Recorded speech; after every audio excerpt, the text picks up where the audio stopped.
Star Power, Chapter 1. Asinine, that's what they all wore, with an emphasis on the first syllable. Charlie thought, stuffing a mustard-colored envelope into her oversized hippie bag while jogging down the stairwell. Anger moved her, pushing her faster, literally and emotionally. Adrenaline fed her strength as she pulled open the door and made it bounce off the wall as if in one made of heavy metal. She stumbled into the building lobby without the least bit of embarrassment. She was too upset to care if anyone saw her almost bust her butt. The only thing that mattered was Numb not catching up to her. Dumb being her dad and Mr. Day and all the other student and booted funkies who'd converged to decide what should happen with her life and career. They all seemed to agree with her father's demand that she had to. Not sure to stay on the honor roll to continue acting. Then she was handed the envelope with the agreement they signed, urging her to look it over right before she excused herself to go to the restroom. But she wasn't going to the bathroom. She was breaking camp, getting out of there as soon as possible to avoid their demands and contract. It's my life, not theirs. And it's not even acting for move through her mind as her eyes looked left, then right, scanning faces. She didn't want to see anyone she knew, and she didn't. Thank God surged out from her lungs, sounding more like a swoosh than a word, making her realize she had been holding her breath during her escape. Miss St. James, the building concierge, greeted from behind the semicircle reception desk. "Hello," Charlie said, speeding past, then halting, her long black tresses swishing from the sudden stop. She backtracked. She needed him. "Can you do me a favor, please?" she asked, making her way to the desk and lightly tapping her manicured nails on the surface. She blinked her long lashes slowly and smiled, making her baby browns twinkle. "It's my boss's birthday, and I'm the lucky one who gets to go pick up his gift." She flipped over her wrist and looked at her watch. She stretched her eyes until they exhausted, then exhaled as if frustrated about the time. He'll probably send one of his assistants who are in on the surprise to come looking for me. They think we have a meeting room. It's a diversion, though. She bit her lip, trying to finish the lie. Me and the cast couldn't think of any other way to get him out of the office while they set up one of the conference rooms for the surprise. She widened her grin, pleased with her gift for performing. The concierge nodded and grinned. "That's nice, Miss St. James. Don't worry, I gotcha. I'm usually the gift runner, too. If anyone comes looking for you, I haven't seen a thing," he said, playfully covering his eyes. Charlie dug in her hippie bag, then slid him a 20. "Thanks, I appreciate it," she said, then turned and hurried through the lobby. Hot wind met her face as soon as she exited, pushing her hair back. Tears started to form in her eyes as her anger rose to the surface, but they dried as quickly as they came. The temperature had to be almost 100. How dared they do that to her? She questioned, quickening her pace, keeping up with other always in a rush New Yorkers. She'd been doing her best, studying whenever she could, and had rarely been seen without a textbook. Grades had been at the forefront of it all, and she hadn't slacked. Well, not totally. She only took a much-needed break to shop, Skype, text, and work on keeping her facial expressions in check. That's what the studio had requested, that she tame her emotions, the negative ones, while she was on camera. Other than that, she'd been all work and no play, and was glad June had finally rolled in and rolled out the red carpet for her summertime freedom. Now she could focus on what she loved best without interruption, from online classes, getting ready for the new season of the Extreme Dream Team. People brushed against her without apology. making her realize she slowed her pace and was in the way. She refocused, decided not to let her dad and the others' decisions about her life get to her. They could say what they wanted, but at the end of the day, she'd get her way. Period. She just needed to figure out how. And fitting that puzzle together required her form of therapy, shoes shopping. Yup, a new pair would be just what she needed to remix her day into something good. She decided, making her way to the curb and raising her arm out to hail a cab. "Hi, Charlie," someone greeted, snatching her attention. Charlie paused and looked over her shoulder. She exhaled and smiled. "Hi, how are you?" she sang to a dowdy teenager. The girl's face looked around 17 years old, but the rest of her looked ancient. Her hair was in need of a style, and her clothes were a hodgepodge of disasters. The colors matched, but that was it. "It's nice to see you," Charlie said, wishing she could take the girl home and make her over. She'd never seen her before, but she greeted her like she had. Being a television personality, she had gotten used to doing what she'd been taught not to do, talk to strangers. But in her line of work, she learned there was no such thing as a stranger. The viewers were more like friends who felt they knew her, so she made it to a point to make them feel like they did. "I'm great now," the girl answered gratefully, sticking her hand in a terribly outdated purse that lacked anything remotely close to being called cute. "Can I please have your—" "Sure, it'll be my pleasure," Charlie said, answering the question before the girl completed it. The girl whipped out a piece of paper, but had a blank look on her face, which only highlighted her bushy eyebrows. "I just had it. I must have left my pen." "If I had those eyebrows, they'd be arched to the max, and that skin, her eyes. Does she not know how much of a gleam gem she could be with some polishing?" Charlie thought. She nodded, then fished in her hippie bag. She shook her head. "I don't have one either," she explained. She really wanted to be in a cab by now, but the shoes would have to wait. Viewers came first, and she was thankful that anyone wanted her autograph at all. To her, she was just Charlie from the Midwest, not the big star fans treated her as sorry. Her apology was genuine. She felt bad she couldn't sign her autograph for the girl, and even sorrier that she couldn't help her pretty up. The girl locked eyes with her, and the look behind them was a mix of happiness and sadness. "I was just in there." She pointed to a nearby frozen yogurt shop. Charlie noticed her uneven nails. "And I must have left it with Liam. I just got his autograph. It'd be great if I could have both of yours." Charlie smiled. She could use a dose of lamb now. Lamb and frozen yogurt and shoes. Charlie walked away from the curb. "Okay, you got it. Let's go." "Oh my God, really?" the girl asked, staying in step with Charlie.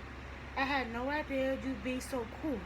"I did, but you know," she began, and didn't stop until Charlie's hand was pulling open the door to the yogurt shop. "Charlie, Charlie, Charlie," Liam sang, walking toward the door and taking Charlie's breath away. His tall, athletic, and muscular build was luring. His cocoa brown complexion had brought with his tan, making his amber brown eyes seem lighter and perfect white teeth gleam. He had a huge container of yogurt in his hand and a smile on his face. "Oh, and you, how are you? You forgot this," he said, whipping out a pen from his back pocket. Charlie took the pen from him, reached for the paper from the girl, then signed it. "It was so nice to meet you. Thank you for watching the show." The girl wrapped her arms around Charlie and squeezed, then she did the same to Lamb, but held on longer. "Oh, sorry," she said, letting him go and apologizing to Charlie. "I forgot. This is your man. But you can't blame me. He's gorgeous, but so are you. You make a good couple," she stammered, backtracking to the door. Charlie grinned silently, agreeing with the girl on Liam being gorgeous, then waved goodbye. Thank you. And you're pretty too. You are, she said, really meaning it. The girl was pretty underneath all her layers of drab and outdated fashion, terrible hair, and bushy eyebrows. Don't forget to watch the show, she said as the girl left. She turned to Liam and laced her arm through his. I need you. I need you in something cold and incredible shoes ASAP.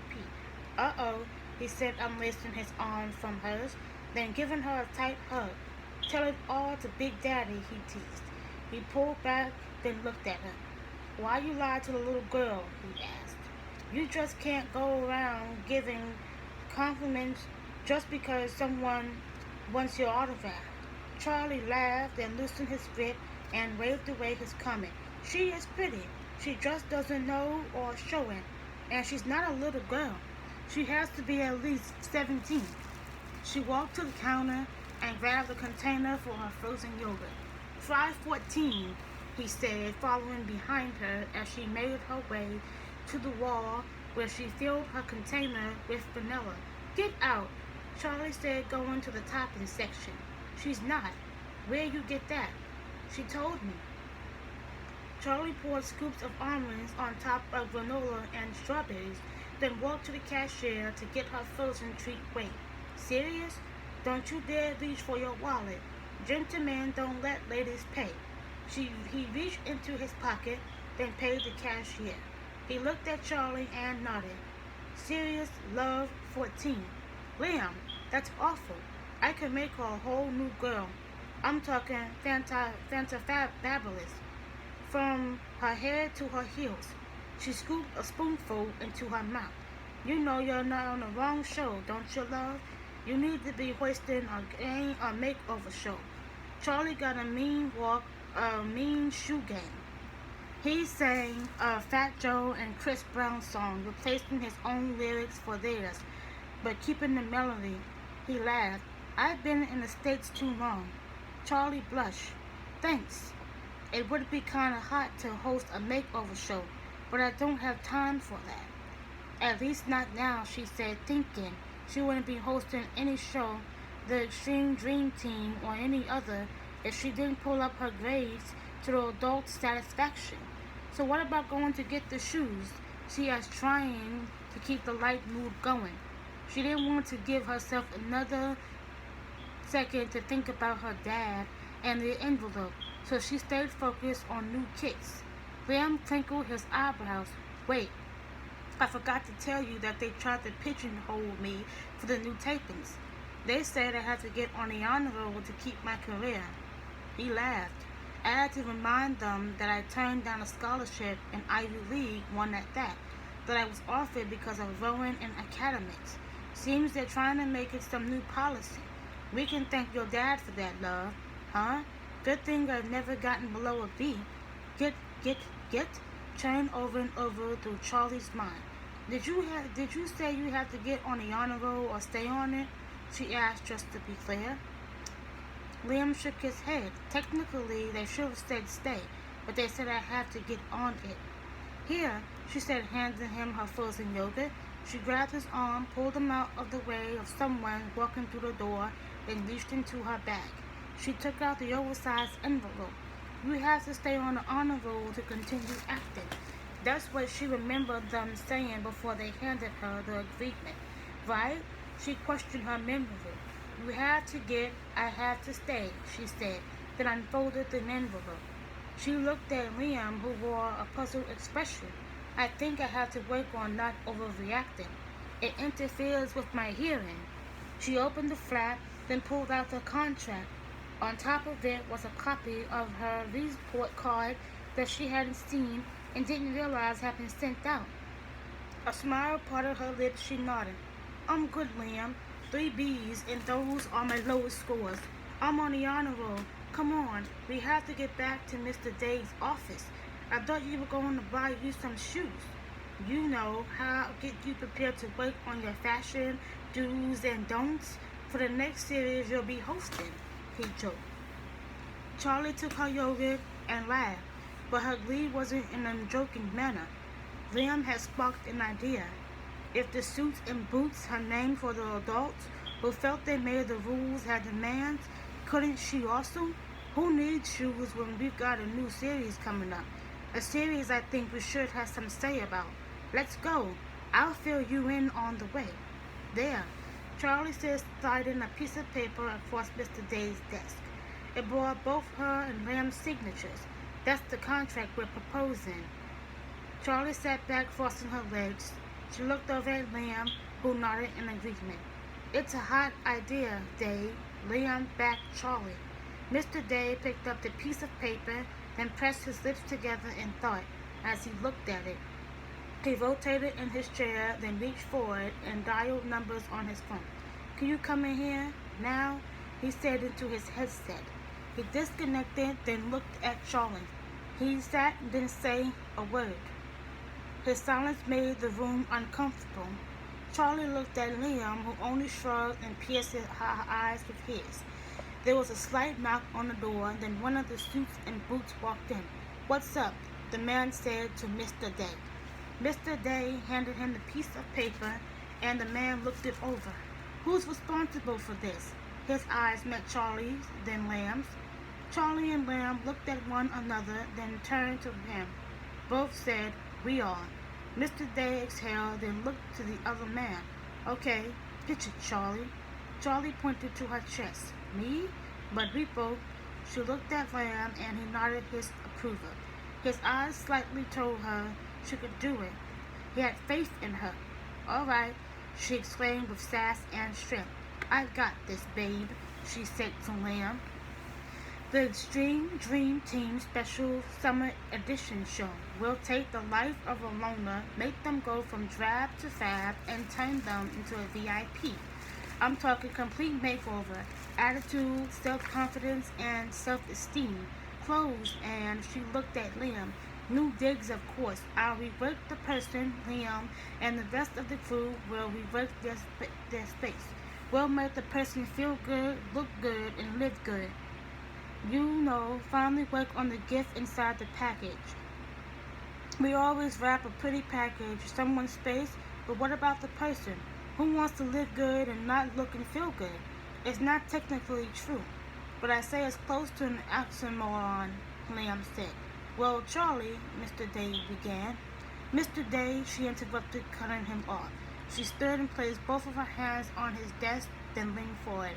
Our ratings are high, at least they were for the last shows, the one that me and Liam hosted, and the reruns too.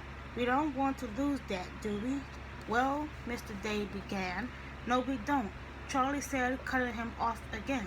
Besides, we gave you what you wanted and what my dad demanded.